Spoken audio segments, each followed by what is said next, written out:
The check landed on the table with a snap, harder than it needed to. "Whenever you're ready," the waiter said, already smirking at the way. The woman across the table was counting, through a small stack of crumpled bills. Diane Foster didn't look up right away. She was 52 in a plain cardigan and worn flats, celebrating her granddaughter's 10th birthday at a restaurant, 3 notches above what she usually let herself spend. She'd counted the bills twice already in her lap, making sure there'd be enough left for the little girl's ice cream after. "I need 1 more minute," Diane said, calm, unbothered. "Just checking I've got it right." "Take your time," the waiter, Tyler Marsh said, loud enough for the 2 tables nearby to hear, the kind of loud that wasn't really for her. "We get it. Not everybody can really afford this place." A few chuckles rippled from a table of young professionals nearby. Diane's granddaughter, Mia, looked up from her half-eaten cake, confused by the tone, even if she didn't understand the words yet. "Grandma, are we in trouble?" "No, sweetheart." Diane squeezed her hand under the table. "Everything's fine. It's just," Tyler continued, crouching slightly by the table now, playing to his audience. "We've had a couple issues tonight with folks who order the good stuff and then can't cover it. I gotta ask up front, you sure you can handle this bill?" Diane set her purse down slowly. "I haven't given you any reason to ask me that." "No offense." He clearly meant plenty. "Just doing my job. Managers asked us to watch for it." A young busser, Camilla Ruiz, hovered near the kitchen door, tray in hand, watching the exchange with her jaw tight. She'd seen Tyler pull this same routine twice before on tables. That didn't look like they belonged, and both times she'd stayed quiet, because speaking up got you nothing but written up. She stayed quiet again, but she didn't stop watching. "I'll have it counted in 1 minute," Diane said, voice still level, still patient. The patience of a woman who had spent 30 years being underestimated in exactly this tone and had long since stopped letting it rattle her. "Take your time," Tyler said again, then turned to a coworker passing by and muttered, just loud enough to carry, "Table 6 is about to be a whole situation." The coworker laughed.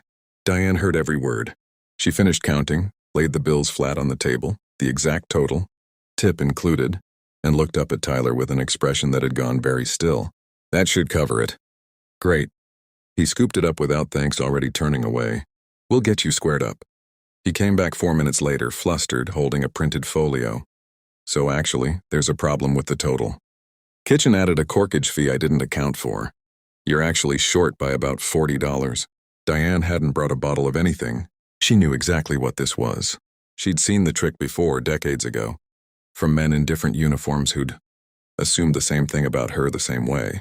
"I didn't order corkage," she said. "Bring me an itemized copy." "Ma'am, I really don't have time to argue over. I have all the time in the world," Diane said, and something in her voice made even the table of young professionals go quiet. "Bring me the itemized copy." Tyler hesitated, then rolled his eyes and walked off toward the register, straight past the manager's office, where he leaned in and said something. Camilla, still hovering nearby, caught just enough of to understand. "Older lady at 6, cash payment. I think we can round up a little. She won't notice." He didn't know Camilla had heard every word. He also didn't know what was in Diane's purse, sitting closed on the table, beside a very patient granddaughter, still finishing her cake. When Tyler returned with a folio conveniently missing any corkage line at all, Diane didn't argue the discrepancy. She simply reached into her purse and set a black card on the table next to the cash, already sitting there. "Run this instead. Refund the cash to me now, please." Tyler's smirk faltered slightly. "We already processed." "You haven't processed anything, because I watched you walk that cash straight to your manager's office, instead of the register." Diane's voice hadn't risen at all. "Bring the manager to this table." The manager, Grant Kessler, arrived already irritated, ready to smooth over what he assumed was an entitled complaint from a customer who couldn't pay. He took one look at the black card on the table, then at the name engraved on it, and his expression changed entirely. "Ms. Foster," he said slowly, reading it twice to be sure. I didn't realize." "You don't need to realize anything," Diane said. "I own 11 restaurants in this state. I've spent 30 years training servers, exactly like this one on exactly what he just did to me and my granddaughter." The dining room had gone silent enough that every table could hear it now. I watched him mock me for counting cash in front of a 10-year-old. I watched him fabricate a fee that doesn't exist on any menu in this building. And I watched him walk, Cash straight past the register to your office instead of processing a legitimate refund. Diane looked at Camilla, still standing frozen near the kitchen door. This young woman has watched him do it before. Twice, she told me just now when I asked her directly. She stayed quiet because she was afraid of losing her job for saying something. That's not on her. That's on whoever built a kitchen where staying quiet felt safer than telling the truth. Kessler had no response ready. There wasn't one. I'm not here to burn your restaurant down over one bad night. Diane continued, standing now, gently taking Mia's hand.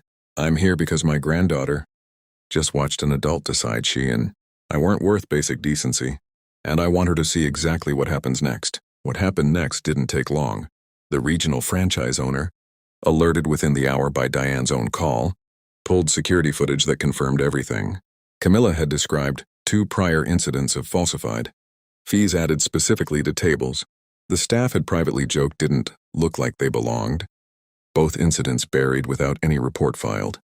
Tyler was terminated before the night ended. Kessler, who'd known and said nothing both previous times, was let go within the week. Camila Ruiz, the only one who'd told the truth when it mattered, was offered a server position with full training, Diane's personal recommendation, along with a standing scholarship toward hospitality school that Diane funded quietly herself. Diane never went back to that location. She didn't need to make a statement. The new signage that went up in every one of her 11 restaurants 3 weeks later said enough on its own, posted where every employee would see it before every shift. Every guest is judged by how they're treated, never by how they look, what they wear, or how they pay. Mia asked her grandmother on the drive home why the mean waiter had gotten in trouble. Diane just smiled and said, because somebody was brave enough to tell the truth, sweetheart. That's really all it ever takes. If you believe nobody should have to prove they deserve respect before they get it. Like this video, subscribe for more stories of quiet justice, and tell us in the comments. Have you ever watched someone get judged by what they had, instead of who they were?